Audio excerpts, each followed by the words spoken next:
Okay, this is fun. So myself and my two co-founders, Justin and Michael, we've known each other for going on 20 years. We've worked on huge projects together, and we've all been leaders and owners of infrastructure in our own right with some really big brands.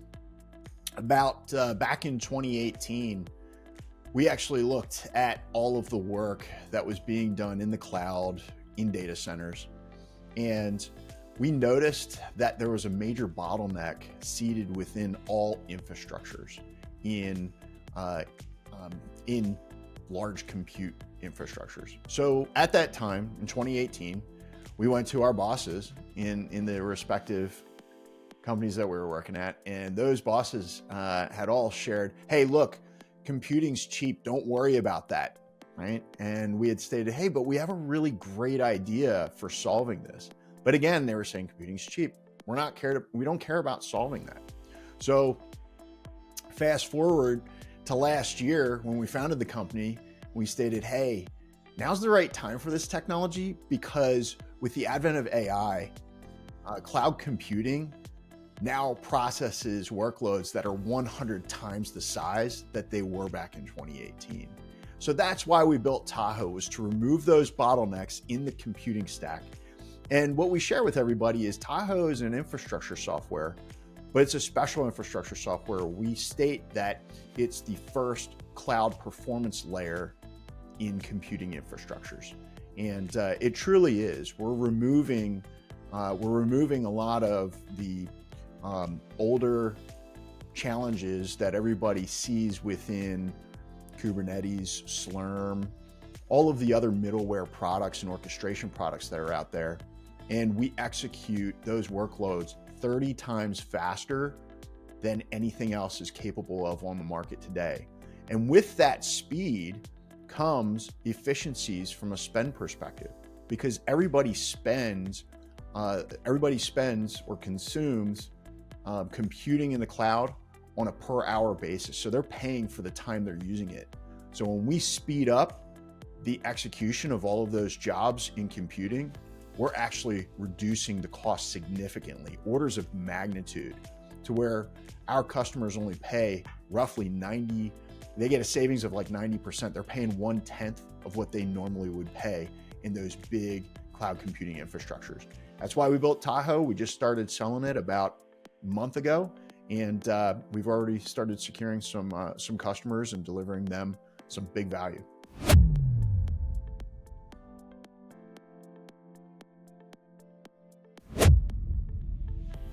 We're three people that have held middle management positions quite a bit.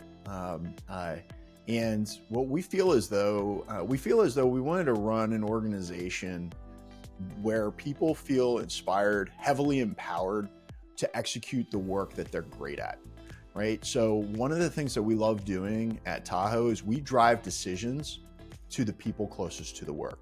We don't force people to run decisions up the chain.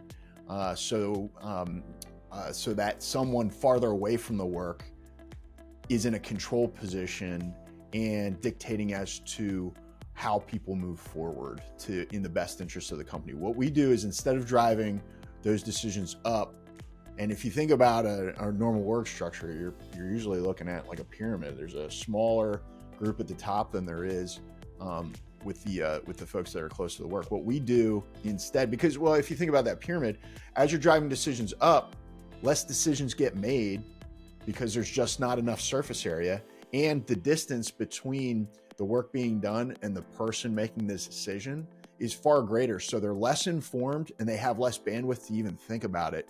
So oftentimes a lot of decisions don't even get made as it moves on up the scale. Whereas in a organization where you're driving the decisions to the people getting the work done, that way the person closest to the challenge or closest to that situation are the most informed individuals that have been hired for their expertise and are trusted to get the work done. So that's a big piece of what we try to do at TAHO and how we're trying to make things different than the working environments other places. We also find that people find this very inspiring.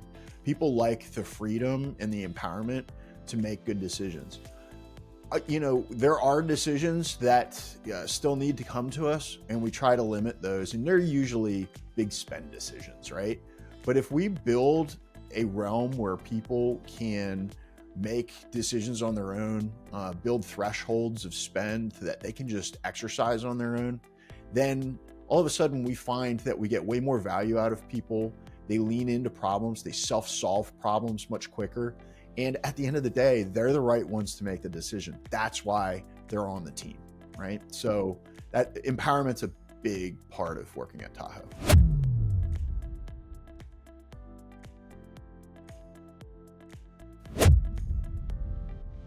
Yeah, so quite honestly, it's a core business philosophy that we want to empower businesses. We want to empower the people of today who, quite frankly, may be losing their jobs. There's a reality that there's a lot of compression in the job market for a couple reasons. AI is one of them.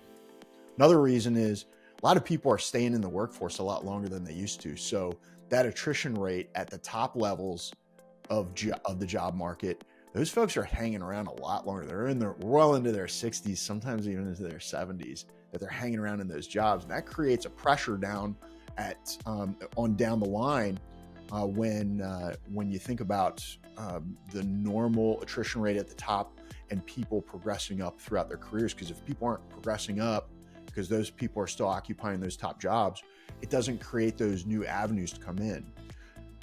Unfortunately, the jobs that AI is slightly usurping are those entry-level positions, right? Stuff that interns would normally do are really just being outsourced to AI tools now. Also, mid-level management jobs are starting to dry up a little bit more too, as companies drive for flatter organizations, because a lot of that decision-making can actually be outsourced to AI as well. So we are seeing an impact there.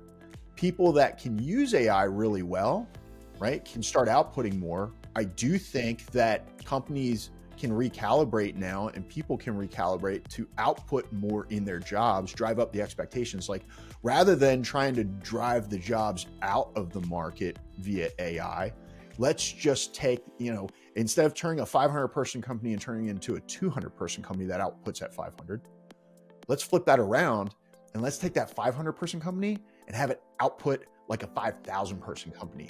And you can do that with AI, right? Now, the other thing is, so from a philosophy perspective for us, we also find that with the advent of AI, the costs of executing work is going up drastically for companies.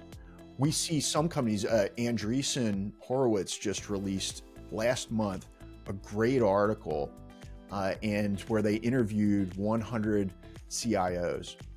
And in that interview, one of the CIOs had mentioned, hey, with AI tooling and the work we're doing in AI, my cloud costs for 2023 for the entire year, I now spend in a week, right? So those computing costs are ballooning. And with those computing costs ballooning, that's where we identify a great opportunity for TAHO to come in and actually provide relief on those ballooning costs. We can actually help people get more computing done at a lower cost and at a higher volume than before. So now, not only are they reducing their costs, but they're actually able to produce far more from an AI perspective. They don't have to hold back their teams on what they're executing or have them be overly conservative.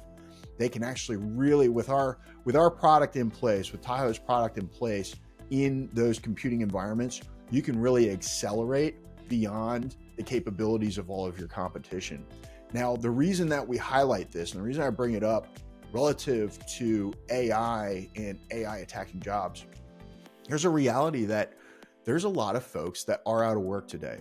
It's pretty rough for people coming out of college to find new tech jobs. And there's a lot of the really big brands that are culling, that are actually laying people off, reducing those workforces that they have in favor of using AI tooling.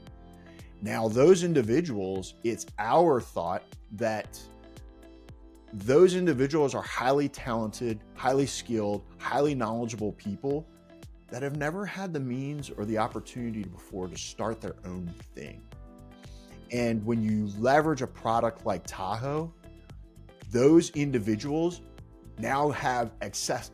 Now the computing capabilities are accessible to them.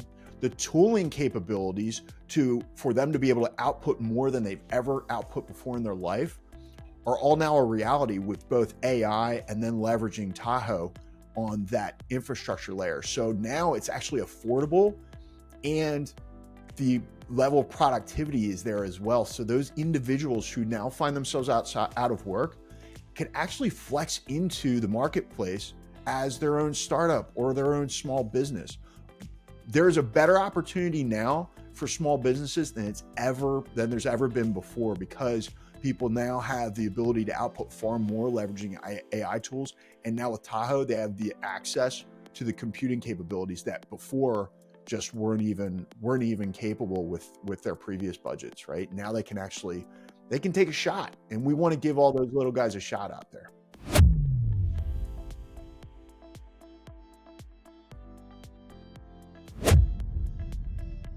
Yeah, so everybody in the competitive space today, for us, really lean into.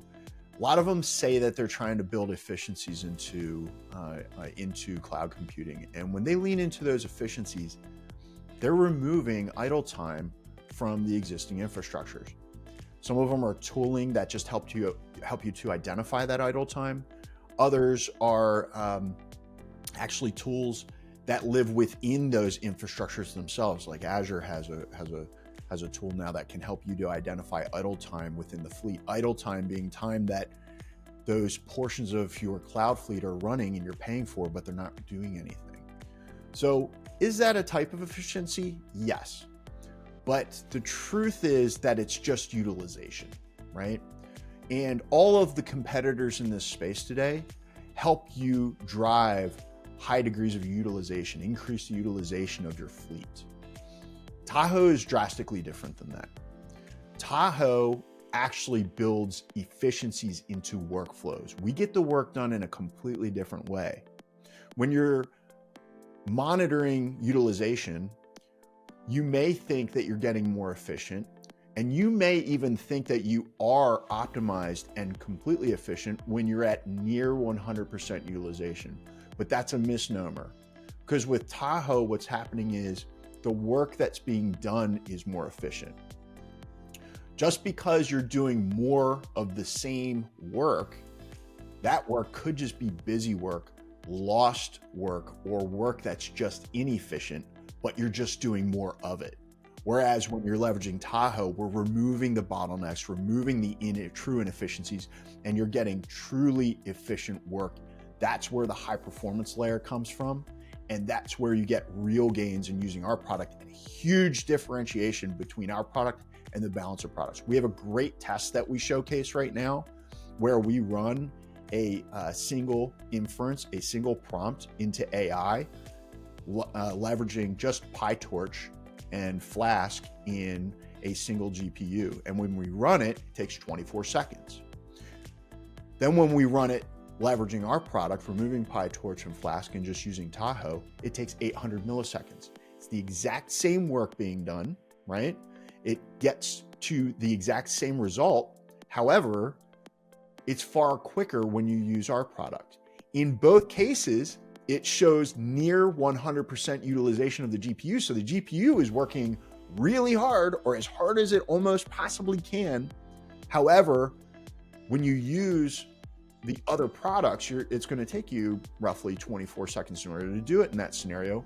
However, when you leverage our products, it's 30 times faster, because the work that we're executing in that 800 milliseconds of full utilization is far more efficient work. That's what's different about us. We're not just removing idle time and driving up utilization. We drive up utilization, but we're driving down all the wasted work and getting to the purest form of the work, executing in a high performance manner, real efficiency. And then if anybody wants to find us out there, Ephraim, they can find us at taho.is. That's TAHO.is.